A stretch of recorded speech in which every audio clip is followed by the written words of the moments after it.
Okay, welcome, Kris. Thanks for having me. Thank you for being here. Really looking forward to talking to you. I was actually just listening to you on Melissa's podcast as well. Such an amazing conversation. I feel like you two really vibed on a lot of the topics that you were talking about. Yeah. So I'm really looking forward to talking to you today. There's so many things I want to cover, but maybe to start, you can just give the audience like a little background on you. Absolutely. So I'm a New York Times bestselling author. I'm a wellness coach, really wellness activist, and I'm a cancer thriver. So for people who have never heard that term before, I've been living with stage 4 cancer for 21 years now. And that was really my entry into the world of wellness. I think a lot of us come to it from having either a warning sign, something going on in our lives, or a massive wake-up call and life-changing experience. And mine was that massive wake-up call. And so I have a very rare and incurable stage 4 sarcoma. And, you know, it inspired me to become what I talk about as the CEO of your health, because there's so little known about my disease, especially when I was newly diagnosed, because with rare cancers, there isn't a lot of cash, right, for research, because so few people have them. And so the first doctor that I went to suggested a triple organ transplant. And yeah, I love how your eyebrows raised. I didn't know much about wellness, but I was like, that's nuts, right? Yeah. And the next doctor gave me 10 years to live, and so forth and so on.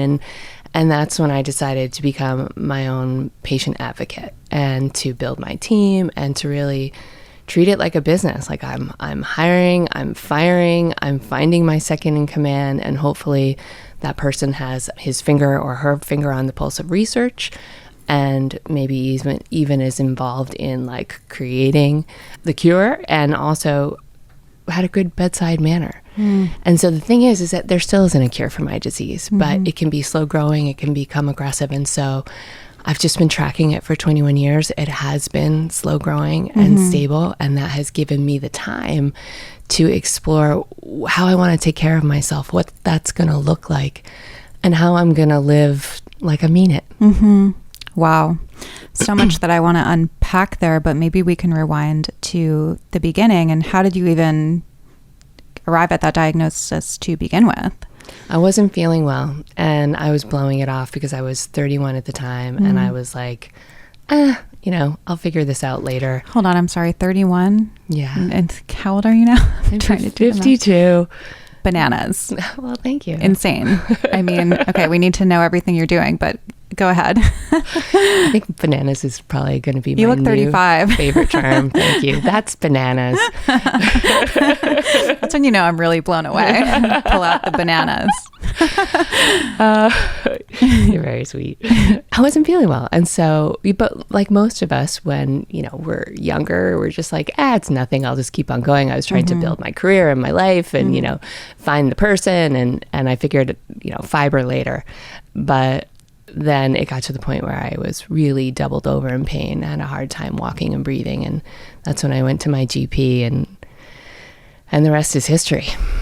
And did they know immediately? Because I know that a lot of women have the experience of having symptoms, whatever they are, especially with kind of non-specific symptoms, and going to their doctor and being dismissed. I had this happen last fall. I had a major health crisis, and I went to like 9 different doctors, and they were all like, oh, it's anxiety, it's stress. It turned out to be not. So how did you get that diagnosis? Did they just know based off of your symptoms and they took you seriously, or did you have to really advocate for yourself?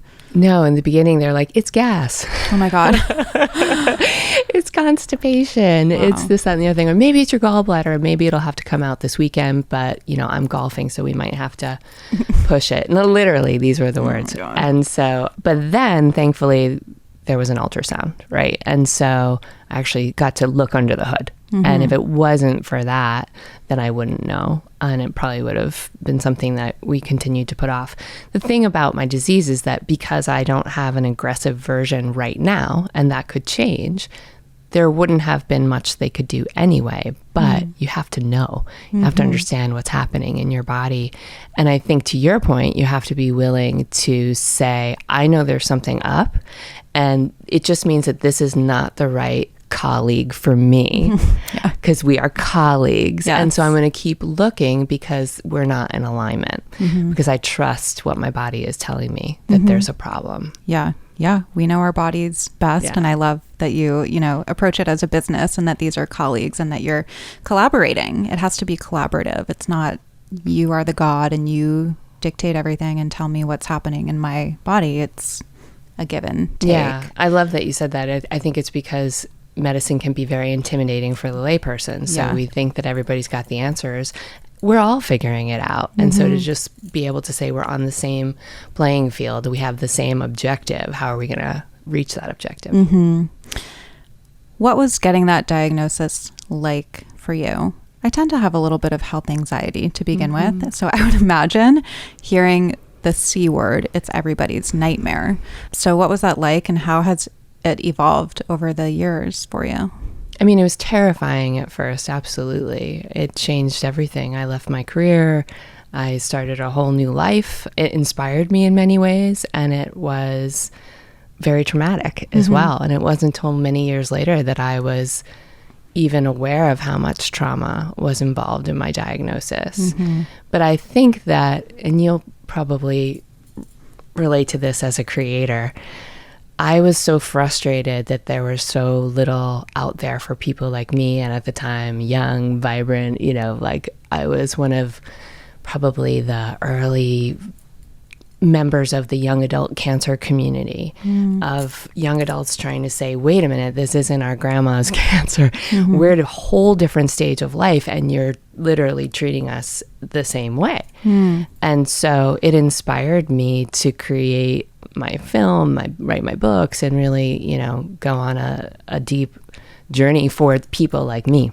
And so I think fear was also a driving factor, and I needed to put my focus someplace else, and making and creating and being curious and saying, I'm going to do something with this to not only help myself, but help others, help get me out of that place of fear and anxiety, help take the focus off of me.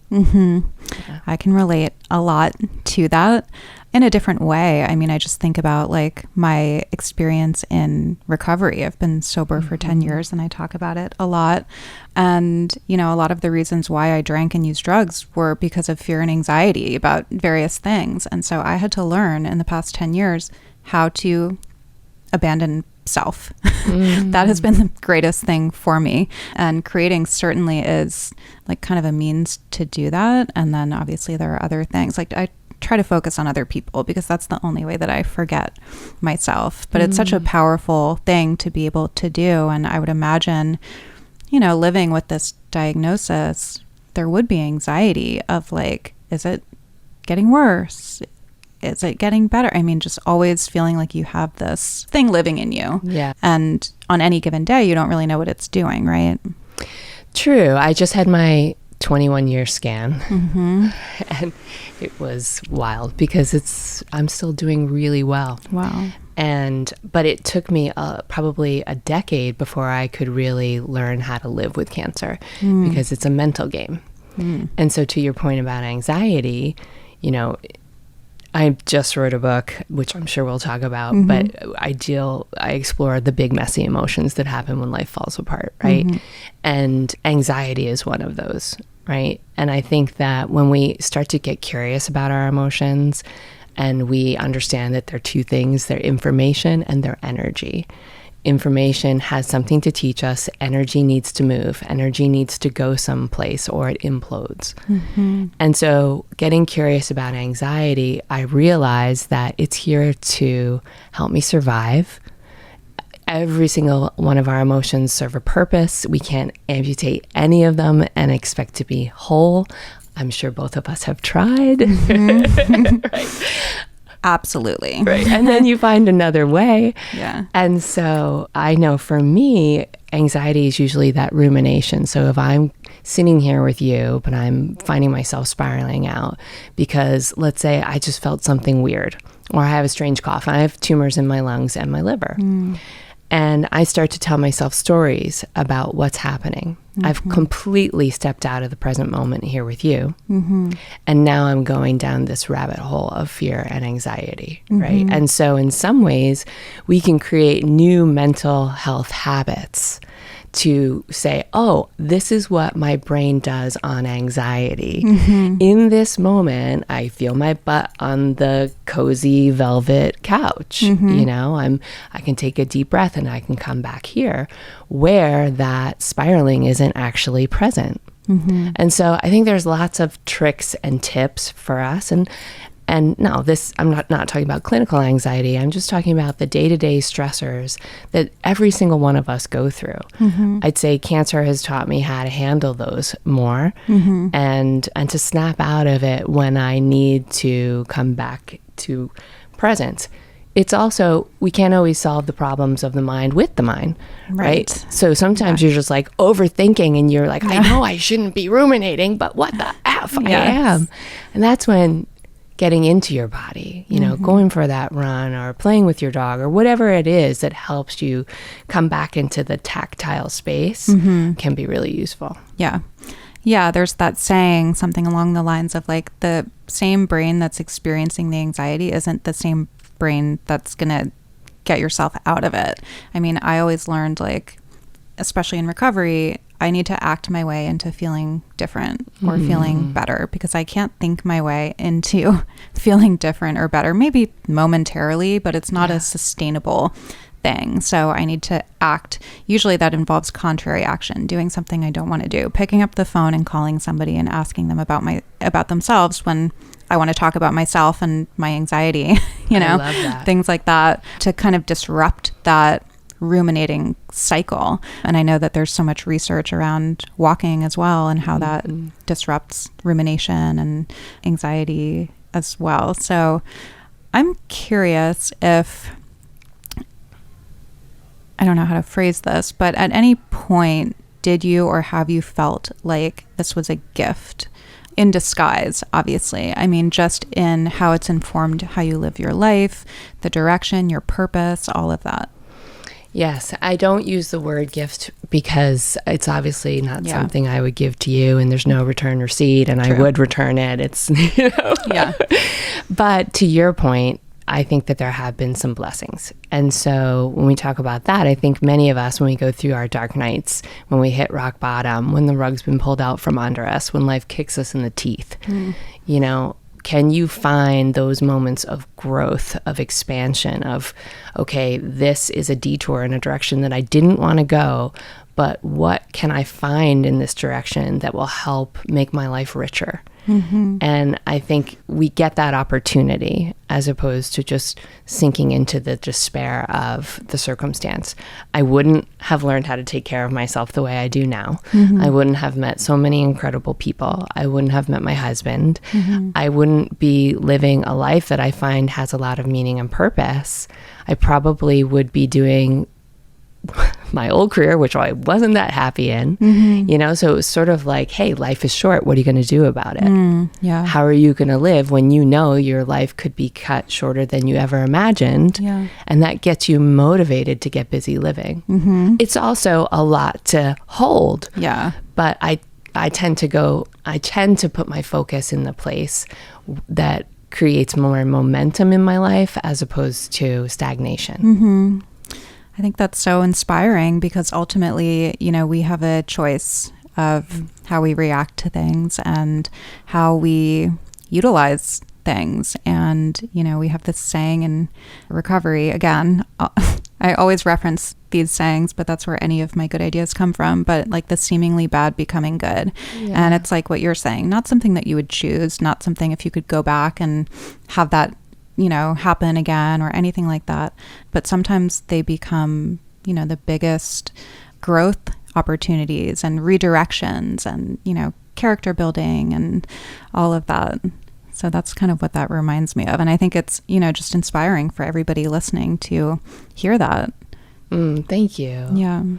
It's that invitation to go inward. It's that invitation to say, how do I want my life to feel? Who do I want to be in this life? And for me, a lot of that comes from not just what I put out into the world, but a big driving factor for me is learning how to enjoy my own company. Because to me, that is what wholeness is.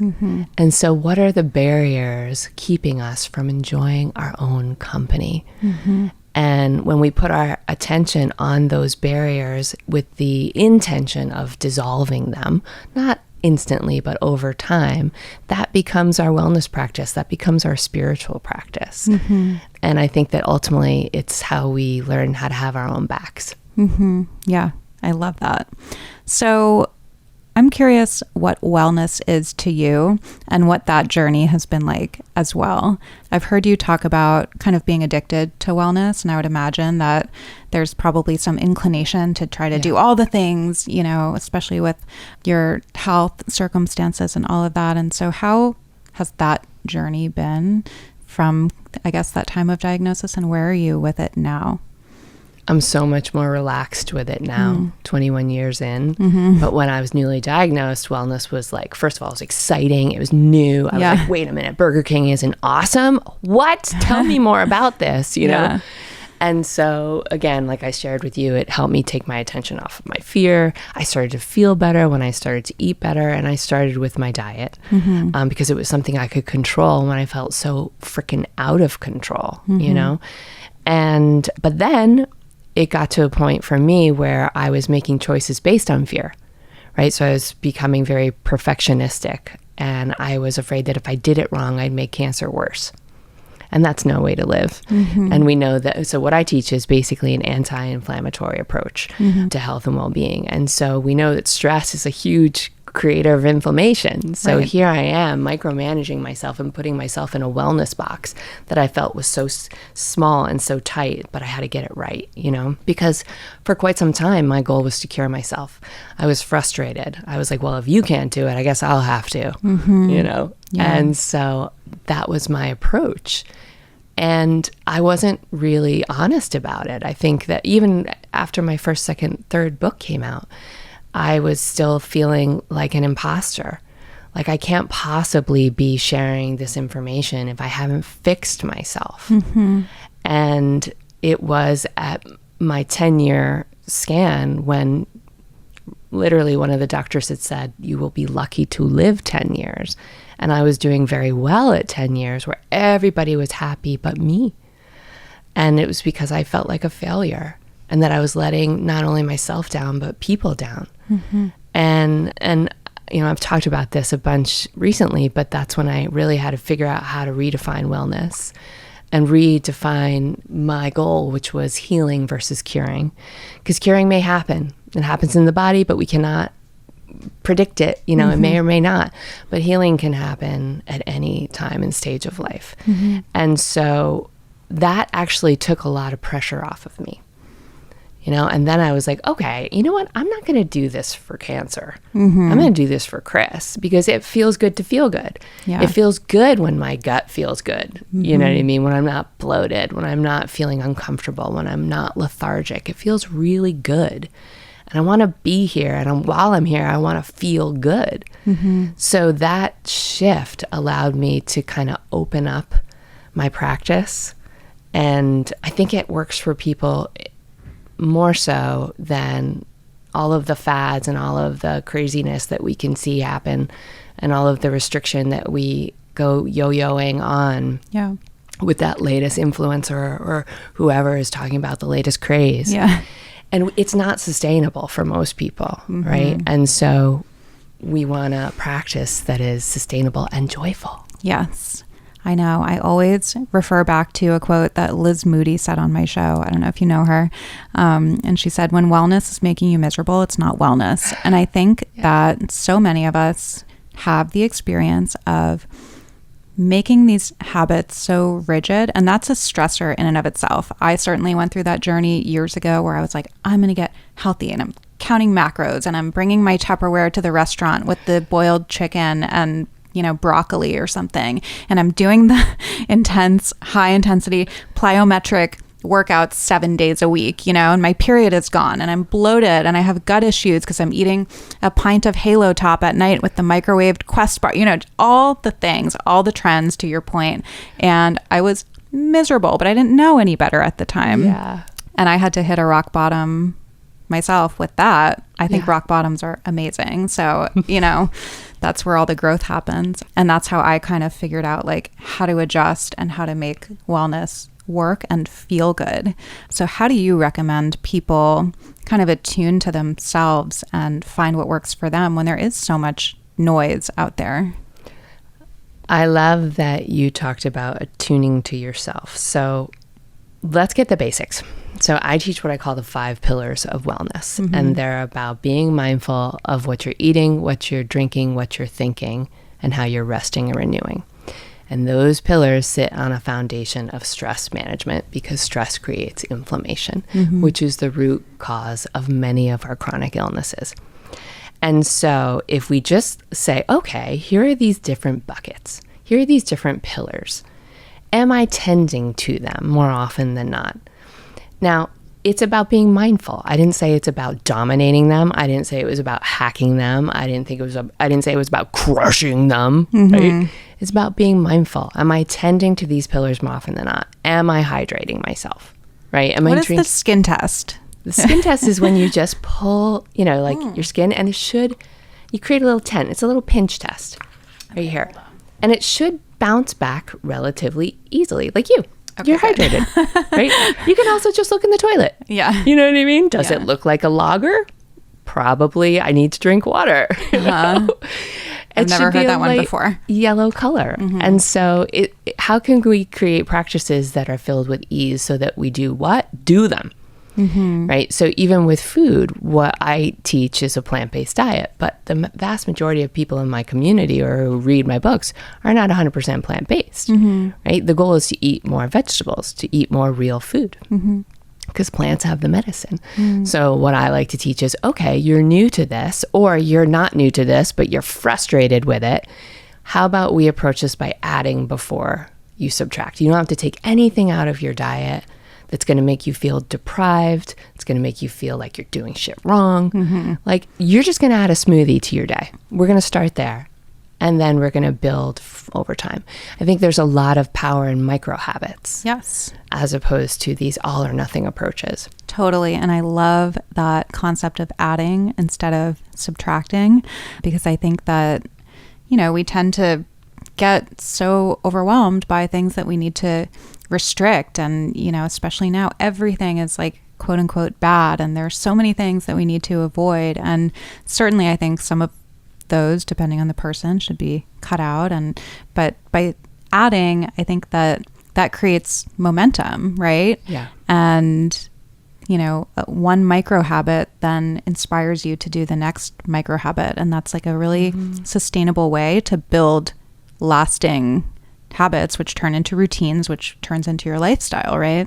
100%. And, to say something is bad and to label it as bad, I mean, granted, like when we're only eating the standard American diet and we know some of the basics of like what is not healthy or sustainable for our bodies, but to label something bad and to get into this extreme wellness mindset, to me, is a disservice to the body, but it's also it's very disrespectful too, because your body is more powerful than we could possibly ever imagine. And I think when we come back to the basics, literally, am I hydrated? Am I eating my fruits and vegetables? Am I getting enough real food? What's my mental health look like? Am I tending to my emotions? Am I caring for myself in a way where I'm building that relationship where actually spending time with myself is a joy? Am I moving my body through space and time more often than not? Not in a way that's, creating injury or in a way that's making me feel like this is punishing, this sucks, but I do it because I have to, but in a way that's actually joyful for me. I'm checking that. Yes, I actually am. Oh my gosh, am I sleeping? And if I'm not sleeping, can I start to work towards better sleep and say, okay, if that's the real thing that's happening for me right now, then, the main thing that's happening for me right now, that's where I'm going to put my energy. Then we start to be in conversation with our bodies. And again, just going back to those pillars, we're checking in on them and saying, okay, more often than not, I'm taking care of these areas. And as a result, I can start to see better results. What was the most impactful thing if there was just one that you could pick? Or is it just kind of a combination of all of these 5 things? I think it's a combination. I think they work in synergy. I think when one or more of them are really off, then it's really hard to feel good. So it's like you're eating well, you're moving your body, but you're really struggling with sleep.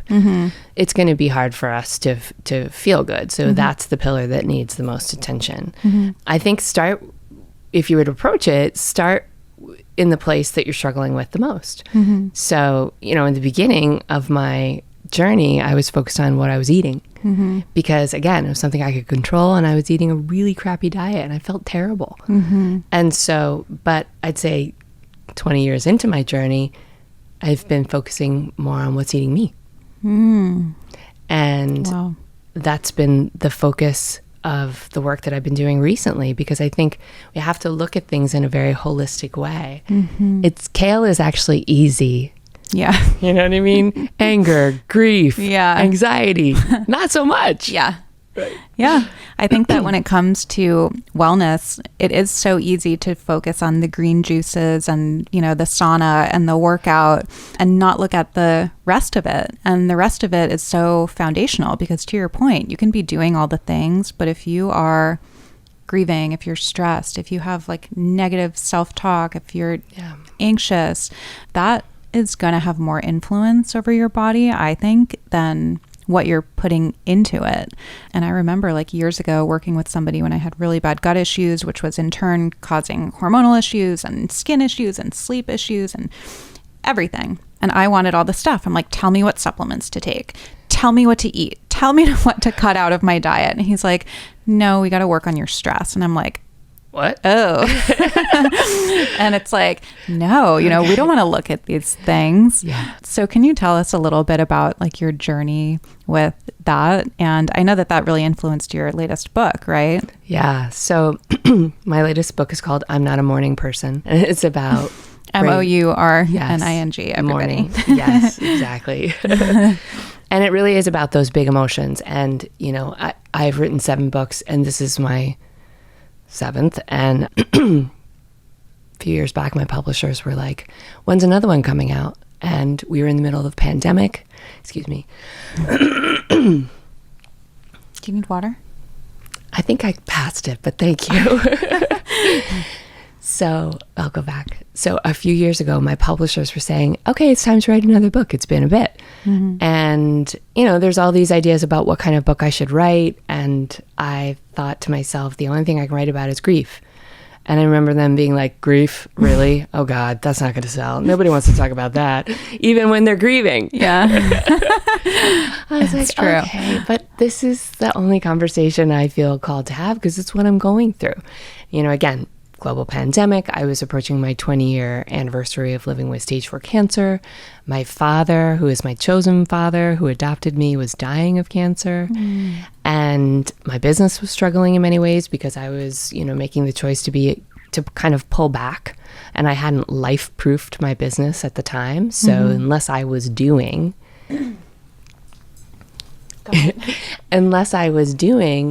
my business wasn't thriving. Right. So I was like, I have to write from this place because I know I'm not the only one experiencing these devastating losses and changes and uncertainty and not understanding how to navigate it, but also all of the trauma that can come up when our life falls apart. My therapist has a saying, and she taught me, which is the grief train pulls into the station, it brings all the cars. Yeah. Your life falls apart and you're like, oh my gosh, why is all this old shit coming up? I thought I was over him. I thought I was over that rejection. I thought I was over that betrayal. And here I am feeling it all. And then I'm also feeling these things like rage. I'm feeling things like utter, despair and depression. And why am I so jealous right now? Oh my gosh. So it's really like, I think of it as, the stuff that we hold back. There's that great saying, what you resist persists. And because we live in a grief-phobic, messy, emotions averse society, few of us have the tools to survive these storms. We drink, we take drugs, we overeat, if you're me, you overwork. it's so easy for me to throw my energy into work and hustle and to dilute myself into thinking, but what I do is good, so it's okay, right? And as opposed to being like, what's really going on under the surface? And so that was the journey that I decided to embark on, first and foremost for myself, but also because I think as a collective, we were really in a lot of pain and still are. Yes, for sure. What did you learn from that process? I think it was very similar to how I experienced cancer. Yeah. So many stigmas, something that is not normalized in any way, shape, or form, something that people are so terrified by, and understandably so. But like we were talking about earlier, this is a natural process, and we can't amputate our emotions and expect to be whole. And again, wholeness is the goal. So if there's something that you're pushing back, what I have found is that it's still going to come out because energy needs to go somewhere. It will come out, but it's going to come out in destructive ways. Yeah. Right? Or maybe it's going to nestle itself into the nooks and crannies of your body, and it's going to potentially contribute to manifesting in some sort of disorder or disease. Right? It's not the sole reason why you got sick. And look, we know that illness comes in many shapes and forms. A lot of it is genetic, but there are ways that we can participate in our disease as opposed to participating in our well-being, right? And so that is what I've found. I've found that to normalize these conversations, much like you're doing, is giving each and every one of us permission to feel so that we can actually heal. Do you feel like you let go of the grief, or that you're still experiencing it, but experiencing it in a different way? I haven't let go of it because I think it's not something I can let go of, right? I think it's part of me. Yeah. And just like, we all have little parts of ourselves, and it's like saying, well, only certain crayons are okay to use. Yeah. You know what I mean? It's like, but I like red. Yeah. No, red bad. No, I think it's softened, but it's absolutely still there because, as the saying goes, grief is love. And the more we love, the more we're going to grieve. But coming back to this idea of tending to our hearts, when it comes up, I have tools to sort of ride that wave. And the wave will recede, but the ocean is still the ocean. Yeah. I love that analogy. I had somebody on yesterday and we were talking about grief as well. She's actually a medium and she had a near-death experience. She works with a lot of parents who lost kids and kids who had near-death experiences, and it was really fascinating. But she was talking about grief and she said, we think that we decide when we're done with it. No, grief decides when it's done with you. And, she said the things that you try to control are controlling you. And when we try to control and, to your point, resist these things, they take hold of us. Yeah, 100%. It's so beautiful, and I completely agree. Yeah. How do you recommend people confront some of this stuff that they don't want to face? I mean, we're all running from something, I think, at some point in our lives. And we can be so distracted and we can just distract ourselves from the second that we wake up to the second we go to bed.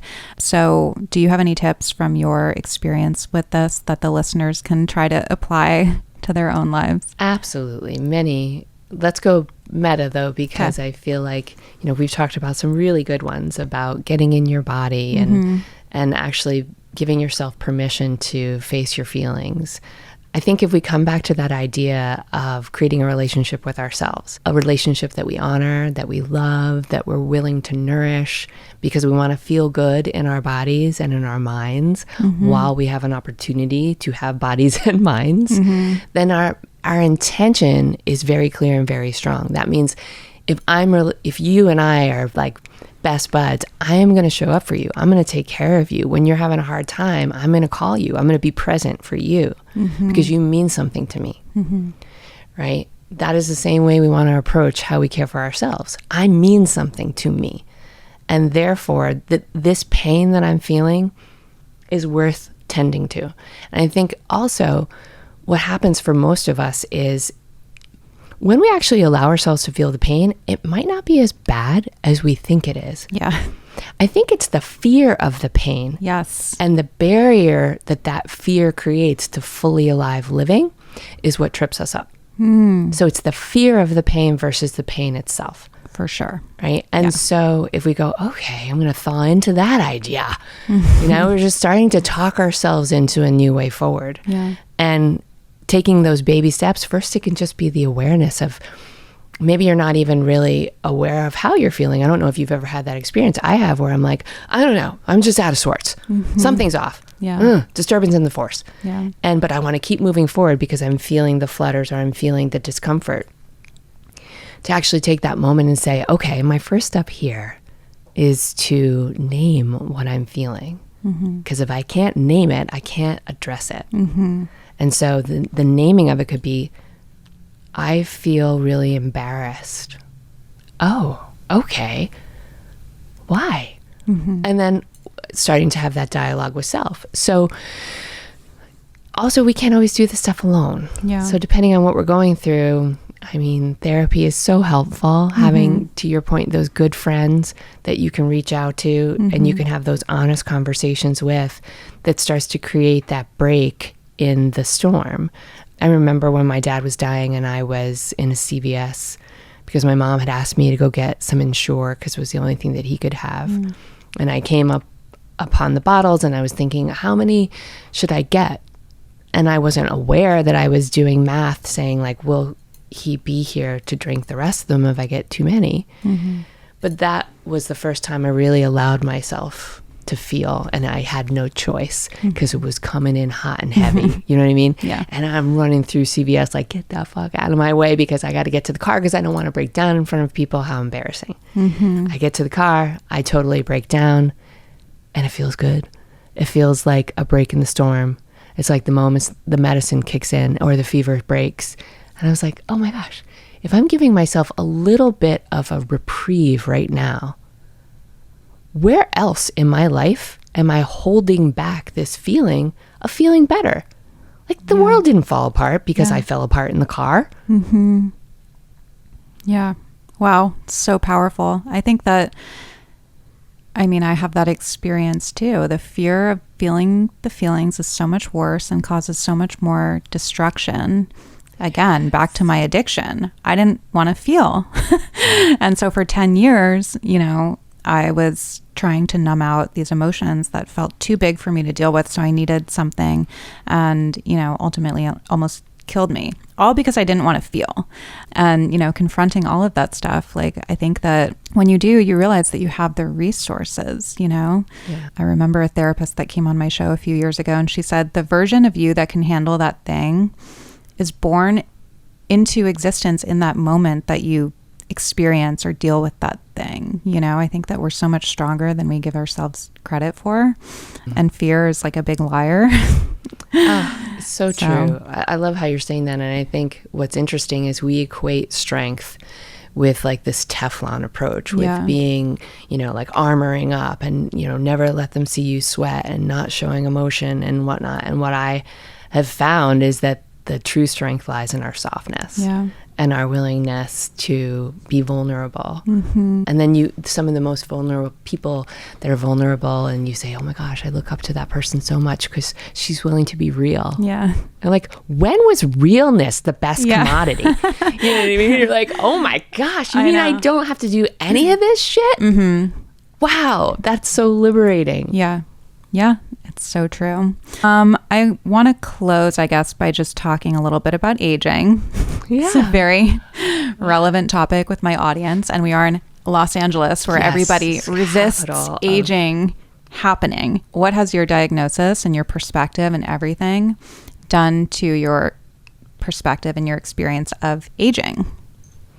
Well, it might sound cliche, but for me, aging is a privilege. Yeah. I'm like, wow, I wasn't supposed to be here, and I still am. And I think the idea of aging vibrantly is saying, what feels good? Taking care of myself in a way that actually feels good, that's unique to me, that doesn't make me look like every single, other person, that allows me to show that, hey, there's wisdom in this face, there's wisdom in this body, and to become more okay with that.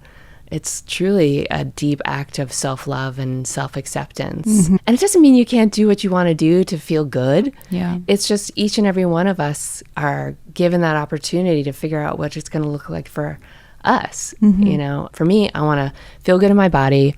I don't want to like throw out my neck when I reach for the laundry basket. You know, it's like having the functional fitness. You're probably too young to, but like when somebody will say, what happened? How'd you injure yourself? You're like, I read a book. No, I'm starting to approach that age. I'm sliding into my 40s and things are hurting and like, creaking that aren't, that weren't before. Exactly. So it's like, I want to slow the creaking process, but more so, I want to be able to do what I want to do. Yeah. And I want a body that allows me to do that. Yeah. And that to me is what aging vibrantly is. And it's also, I think the older we get, and granted I'm 52, but as I listen to women who are older and wiser than me, and there are many in my life, what I love about them is they don't give a fuck. Yeah.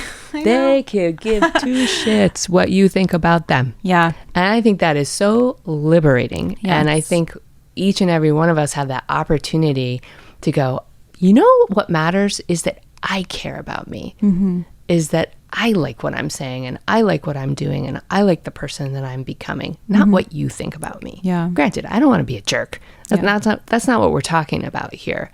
But I think it's about comparing ourselves less to others and more to who we are now, who we were yesterday, who we want to become. And that gives us that inspiration to keep growing. I love that. And something that I find really reassuring is I have a lot of older friends also from recovery. Everyone's like, we get it, you're sober. But friends in their 50s, 60s, 70s, even 80s.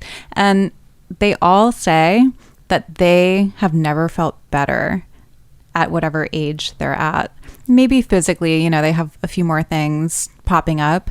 But I think to your point, there is this 0 F's attitude, there's wisdom, there's life experience. I just know for myself, even from like late 20s to late 30s, crazy shift. Yes. I would never go back if I could, ever, not even to my early 30s. Like just in the last year, like 38 was such a big year for me in terms of just like accepting myself. And then I hear from everyone, no, 40s are so much better because you just care less, and then 50s and 60s. But, you know, we're so resistant to it, I think.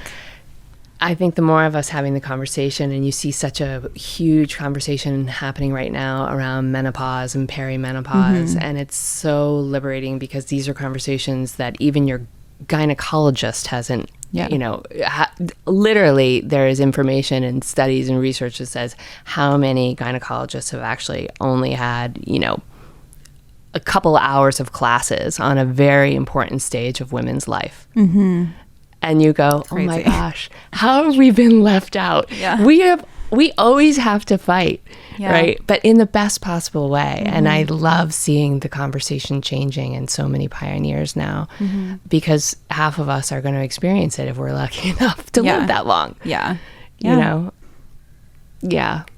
And it is a privilege. And I think that we lose sight of that. And then when you have a health thing come up, like I know for me, even though it wasn't obviously as serious as cancer, overnight, I went from being one way to being another way, in a brain and a body that I didn't recognize. And I didn't know what was happening. And I didn't know if I was ever going to get better. And that was like, that shook me to my core, because you understand at some level, health is wealth. Health is the most important thing. But we take it for granted until we're faced with, you know, something out of our control. And yeah, I think that, you know, I wouldn't go through that again either, but it did definitely change my perspective and just, I think, appreciate like the good and the health that I do have and the life that I do have and all of that. So I think it's so amazing what you're doing and having these conversations. It's like, I think it's just incredible and so valuable for the listeners and for women of all ages. So thank you. Yeah. So tell everybody where they can find your book and follow you and all of that. Yes. So my book is everywhere books are sold. I'm not a morning person. And I am at Crazy Sexy Kris on Instagram. I love the handle. It's so good. Thank you so much for coming on. Thanks for having me. Thank you.